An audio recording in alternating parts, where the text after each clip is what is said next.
Assalamualaikum warahmatullahi wabarakatuh. Salam sejahtera untuk kita semua. Di sini kami dari kelompok 2, yaitu kelompok identifikasi anak dengan spektrum autis, di mana kami beranggotakan 6 orang. Saya sendiri Miss Biah Oktapiani sebagai moderator.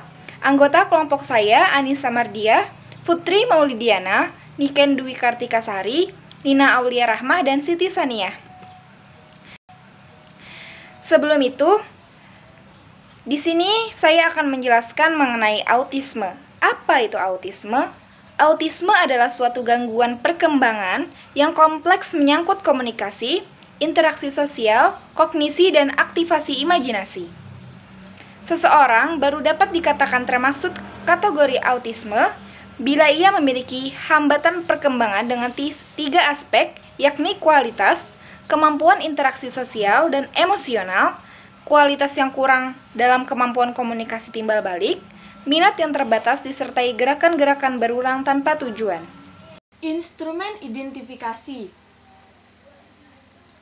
Tes Danforth. Tes Danforth merupakan salah satu instrumen yang dapat digunakan untuk penyaringan terhadap gangguan perkembangan anak. Ada beberapa kelebihan tes ini, diantaranya menurut Sweet Jediningsih, pada tahun 1995, mudah dan cepat. Tes ini hanya memerlukan waktu sekitar 15-20 menit, mempunyai validasi yang tinggi dan handal. Tes ini mempunyai keakuratan yang relatif tinggi.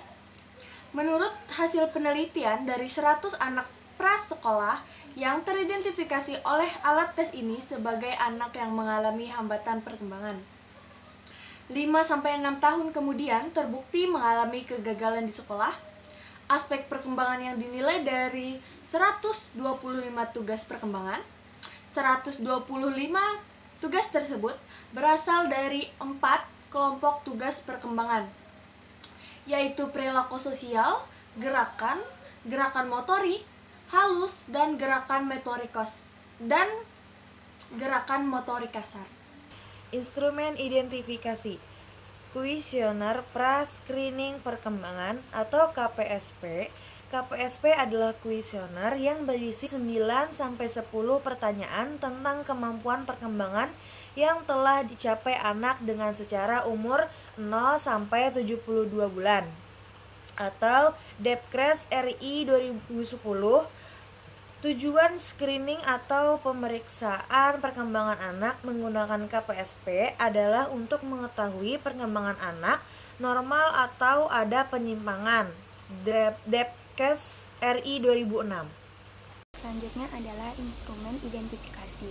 Pendidikan bagi anak autis idealnya diberikan dalam bentuk sekelompok penanganan untuk membantu mereka mengatasi kebutuhan khususnya. Di Amerika Serikat, banyak bentuk-bentuk pendidikan tersedia, antara lain menurut Siegel 1996, individual terapi, antara lain melalui penanganan di tempat terapi atau di rumah, home-based terapi, dan kemudian homeschooling. Melalui penanganan one-on-one, anak belajar berbagai konsep dasar dan belajar mengembangkan sikap mengikuti aturan yang ia perlukan untuk berbaur di masyarakat. Yang B, Designated Autistic Class. Salah satu bentuk transisi dari penanganan individual ke bentuk kelas klasikal, di mana sekelompok anak yang semuanya autis belajar bersama-sama mengikuti jenis instruksi yang khas. C, Ability Group Class. Anak-anak yang sudah dapat melakukan imitasi sudah tidak terlalu memerlukan penanganan one-on-one untuk meningkatkan kepatuhan, sudah ada respon terhadap pujian, dan ada minat terhadap alat permainan. Yang D, Social Skills Development and Mixed Disability Class.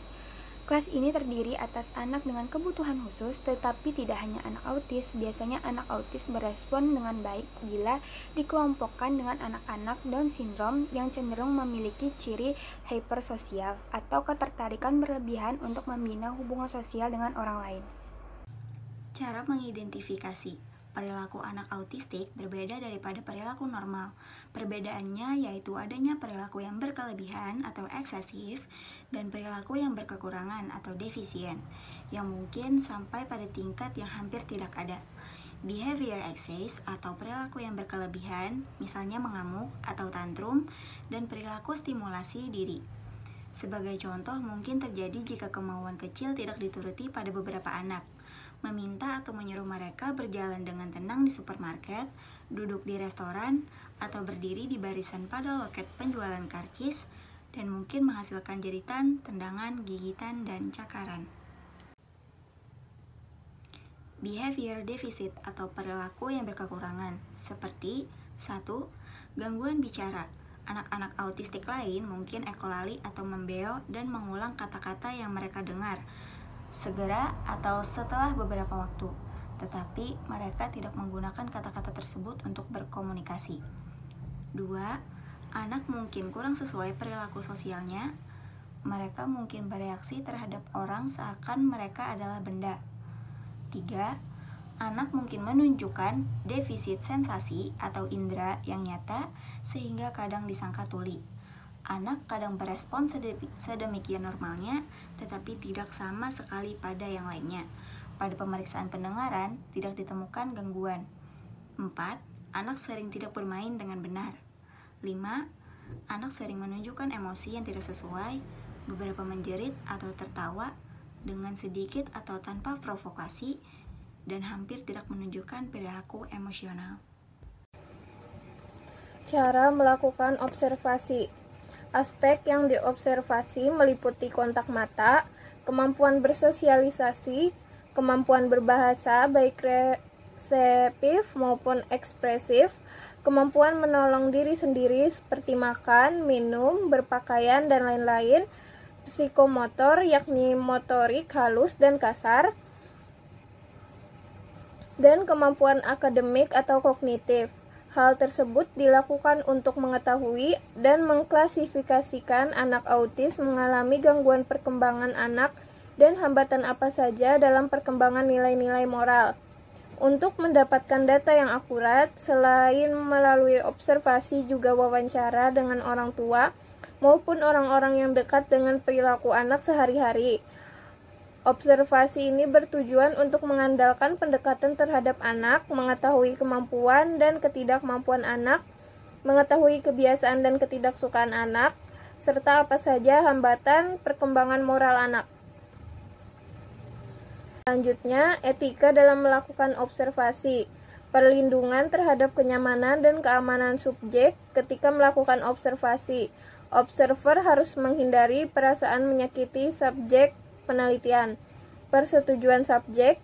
Ketika melakukan pengambilan data dari subjek, observer harus meminta persetujuan dari subjek untuk kesediaannya diobservasi. Privacy subjek. Segala sesuatu yang berhubungan dengan identitas subjek hanya sekedar data pribadi bagi observer dan dijaga kerahasiaannya dari orang lain. Penjelasan tujuan observasi. Sebelum melakukan observasi, observer menjelaskan maksud dan tujuan dilakukannya observasi terhadap subjek. Tetap mengikuti nilai-nilai kemanusiaan, sopan, santun ketika melakukan observasi dan tidak memaksakan kehendak subjek penelitian. Pada saat observasi, observer sengaja melakukan treatment tertentu agar sesuatu perilaku muncul. Maka tindakan treatment tersebut tidak boleh membahayakan subjek penelitian.